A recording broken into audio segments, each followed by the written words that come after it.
What's up, snappers? Welcome back to the channel. DDDREWSKY here. Today we're gonna be looking at the brand new card Redwing to see if he's worth your precious resources. We're gonna be looking at his key Synergies Counters and some decks that I brewed for him.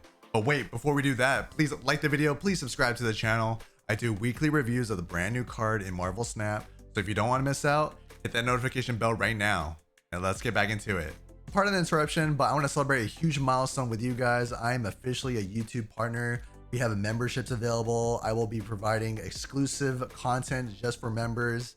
Potentially, we will have some community feedback or community-based content on the videos. So I want to integrate that with the videos. So again, there's a lot of potential ideas in my head and I'm excited for the future. And I hope you can join me on this awesome journey of Marvel Snap. All right, now the question is, who is Redwing? Let's take a look. So Redwing in Marvel Snap is a 3-cost, 3-powered card. With the first time this moves, add a card from your hand to the old location. So I believe the card has potential to create some new archetypes, potentially adding value to cards like Dracula or the Dracula dump archetype, or even move, or even surfer. There's a lot of different possibilities with this card. The old ability was better, but we'll see if this card is still viable in the meta. I believe the moving of the card is really cool. You can choose when to move the card. I believe, dumping a big powered card from your hand is awesome, but again, it really relies on your draw. All right, now let's take a look at some of the pros and cons about Redwing. Let's take a look. The first point that I want to talk about is that you have agency on the ability, right? You can decide on when to move the card, and then when it dumps the big power card or any card in your hand to that lane. I think it's really cool and interesting. Another pro about the card is that it's a free play card in your hand, right? It doesn't really mean that you have to play the card that's in your hand. If you have something that's kind of awkward on curve, or if you can't play that card, then Redwing can cheat out that card in that lane. I think it's pretty good. Another pro about the card is that it could potentially be a surfer card. 3-cost card, of course. We always think about if the card could fit in the archetype. Maybe it will. Maybe I have a deck that is brewed and potentially it could work in the deck. Another pro that I want to talk about is that it could bring the card to tough to reach locations. For example, if you have maybe the big house or any other awkward location, if you want to place a card in that location in the future, you definitely put Redwing in that location and then move Redwing and then hopefully get that card in that location. All right, now let's talk about the cons about Redwing. Low powered for a 3-cost card. 3 power for a 3-cost is definitely lower than usual, so you definitely have to be worried about that. Another con about the card is that Red Guardian is very popular. Red Guardian is a huge tech card in the meta right now, and definitely Red Guardian can counter this card, so be careful of Red Guardian. Another big con about the card is that it needs space on the board. For example, if you face against Clog or something that's potentially blocking those locations, then Redwing can't move and you don't get any benefit of the ability. So this is one huge negative about the card, is that it's very dependent on your hand draw. It really depends on what you have drawn and what you have left in your hand, especially if you're doing this near the end of the turns, or it really depends on what's in your hand. So now let's take a look at some of the key synergies and counters for Redwing. Let's take a look. So the first synergy that I want to talk about is Craven. Of course, Craven gets benefit if Redwing goes to his lane, or it really depends on the archetype that you build around this. But there is potential with the 2 cards right there. Silver Surfer, of course, like I mentioned, Redwing is a 3-cost card, so there is some synergy there. So of course, Redwing is a 3-cost card. Silver Surfer is a synergy with the card. There is some potential there. It really depends on how you build the archetype, but yes, Silver Surfer is a thing with Redwing. So Infinite is a great synergy with Redwing. More than likely, Infinite will still be in your hand. Really depends on your deck, but more than likely the big card will be in your hand and you can surprise your opponent with that 20 power. So now let's talk about the counters. Red Guardian is a counter for Redwing. Redwing's power is definitely on the lower side, so it's potentially a counter for Redwing. Debris, like I mentioned, Clog is a great counter against Redwing or cards that need to be able to move. So if you clog their lane, then they can't move their Redwing there. So Scream is another great counter for Redwing. Of course, if Redwing moves, it gets that damage or it damages any card that moves. So Scream is a great counter for that type of list. All right, now let's take a look at some of the decks that I brewed. I think they're pretty fun and competitive. Let's take a look. So the first deck that we have is called Redwing Dump. So this is my take on the Dracula Dump archetype. So the ideal goal of this list is to throw down as much one-cost cards as possible, or even dumping your entire hand on the board and reaping all the value and power in this list. So for turn one, it really depends if you want to throw down any of these one-cost cards. Zero is an awesome option to play on turn one, just because he can stop abilities like Hydra Bob or Titania or even Maw. But more than likely, you definitely want to save those one-cost cards for like a last turn burst. Turn two, Black Swan is definitely the preferred option. You can definitely set her up, start activating her on turn five for all these one-cost cards in your hand. Him Monkey is a alternate win con for this list. You definitely want to save all the one-cost cards for Him Monkey. Redwing is another alternative win con here if you want to throw down a big powered card or something in your hand. Redwing is a great option just to thin your hand. Strong Guy loves dumping decks, so if you have less cards in your hand, then Strong Guy gets tons of value here. Dracula is here to pretty much absorb power from Red Hulk or Infinite, or any of the small cost cards here. It really depends on your hand, but more than likely you definitely want to aim for Red Hulk and Infinite. Red Hulk is another win con here if you want to throw down Red Hulk at the last turn. That's really your last ditch option, but more than likely you definitely want to cater towards your win cons with the lower cost cards. Infinite, more than likely you won't be able to play. You're basically just using Infinite with Redwing or Dracula. All right, now let's take a look at my second list. So this list is called Silver Redwing.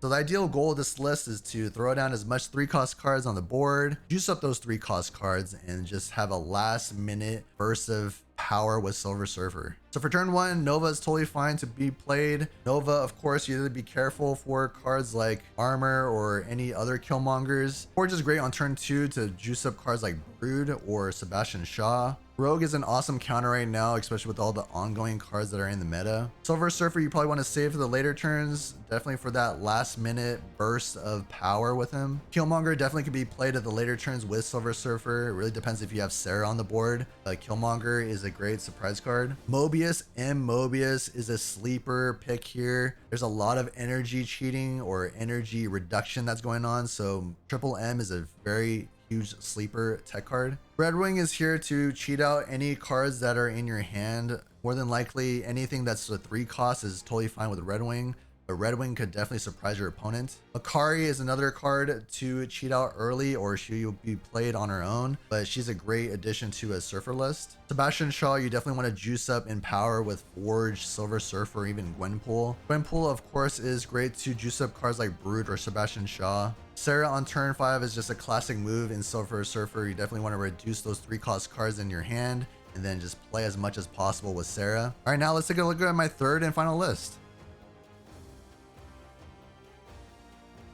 So this list is called the Moving Redwing. So this is my take on the move archetype. You definitely want to juice up as much as possible with your move cards and just destroy your opponent with Goliath or even surprise them with Heimdall. So for turn one, you could definitely set up Aranya to start moving your cards. Human Torch and Iron Fist are other great options to start on turn one. You definitely want to start moving those cards or start setting up the moving of the cards. Ghost Spider is a great follow-up with Human Torch. Moving him around another time is awesome. For turn two, Madam Web, you can definitely set her up in a lane, or even Craven in a different lane. Turn two is definitely very flexible, really depending on what's in your hand, but you definitely want to set up Dagger on turn two. It really is situational. It really depends if you have cards like Web or Ghost Spider or Iron Fist in your hand. Definitely want to set up Dagger in a certain lane. Probably more than likely you want to set up Dagger to land on the Web lane and then move her around again. Cosmo is just an awesome tech card.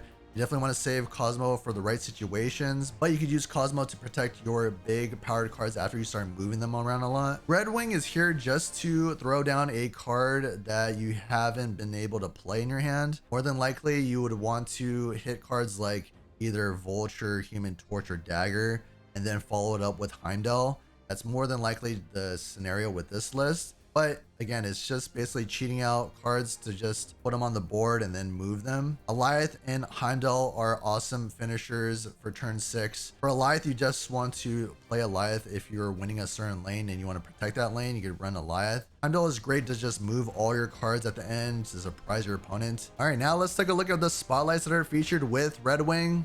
Let's take a look. So Redwing is featured with Baron Zemo and Loki. So Redwing is a Series 5 card, Baron Zemo Series 5, and the Loki Series 5. I believe Baron Zemo definitely is a must-have, especially with how strong Mill is. I think Baron Zemo is definitely worth picking up. Loki, unfortunately, one of my favorite cards in the game, got pretty much destroyed from Airsham because it was living in Airsham, and now he's not even cutting in Airsham list.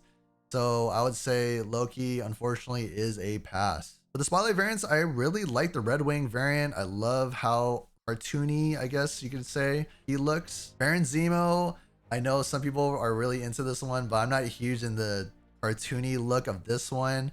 But if you enjoy it, of course, go get it. The Loki, I'm not a huge fan of. I think he has tons of other better variants, so definitely pass on this one. And remember, art is subjective. If you like it, totally go get it. But again, I would say the Baron Zemo and Loki are definitely passable. So remember, guys, to use 4 keys when opening in a week. You definitely don't want to have FOMO or miss out on a certain card that you want. So make sure you have 4 keys ready to go. All right, now let's take a look at my star ratings for Redwing. Let's take a look. So for competitive, I gave Redwing a 3 stars. I believe the card has potential of being good, but there are some pitfalls. Again, the huge negative I would say is the hand draw. It really depends on what you draw in that order. You know, sometimes it could be very good, sometimes it could be very bad. So again, hand draw is important with Redwing. For fun, 3 stars. I would say cheating out cards is fun, but again, very situational of a card. So I would be a very safe and reserved 3 stars for fun. Flexibility, 2.5 stars. You saw the decks that I brewed. At times I was reaching a little bit on the card's possibility in certain archetypes, but again, you know, it really depends if Redwing will find a home. We'll see. Future changes, 3 stars. I think hopefully the card will get buffed or maybe even reworked. I really am bummed out that the card got reworked before it came out. But we'll see. Maybe we'll give this one a chance. Maybe this will bring a new archetype or possibility in Marvel Snap. But yeah, hopefully it'll get buffed in the future. All right, now let's see if Redwing is worth a snap or skip. Let's take a look. So I'm changing the format of this particular part of the video. I'm gonna say it really depends on, you know, your collection level, really, if the card is really worth picking up. So these are my star ratings or ratings for depending on your collection level, if this card is worth picking up. So if you're in a pre-Series 3, if you have not been Series 3 complete, I would say 2 stars is the value of this card in your collection. I think there are some cards of Synergies that can work if you have that type of collection level, but I would say Redwing is not a must-have. If you're a Series 3 complete player, I would say, again, 2 stars. I would say it's very situational. The archetypes that it fits in is very niche, so I would say it's not a must-have. You're Series 3 complete. Series 4 or 5 complete, or you're around that level, I would say it's worth picking up. But again, I don't really think it's a must-have. The archetypes that it fits in is Move, Ramp, Dracula Dump, or Surfer. And I would say with the star ratings that you see here, I would say this card is a skip, unfortunately. I would say this card is very niche. I really am bummed out that it got reworked. I believe that the potential is there, but I think it needs a little bit of a push, maybe a buff in the future, or maybe even a rework. But yeah, I would say this card is definitely not a must-have. I do like the deck building potential with this card, but again, for most people, if you're a casual snapper, or if you're even a seasoned vet, I would say this card is very situational, very niche, and it can be countered. So there's a lot of pitfalls with this card. So let me know your thoughts on this card. Am I wrong? Did I miss any synergies? Did I miss any archetypes or some decks that it could fit in? Let me know in the comments below. So if you haven't yet, please like the video, please subscribe to the channel. and even join the membership if you want to gain exclusive perks, rewards from the channel. I can't wait to do more community-based feedback or featuring you guys in the video. So make sure you guys join and even just interact with the video. I would love to feature you guys more in the video. But yeah, I have a lot of ideas in the future and I can't wait to expand the channel. So again, if you guys want to support me with monetization, please do that. And yeah, I'll see you guys in the next snapper skip. Happy snapping.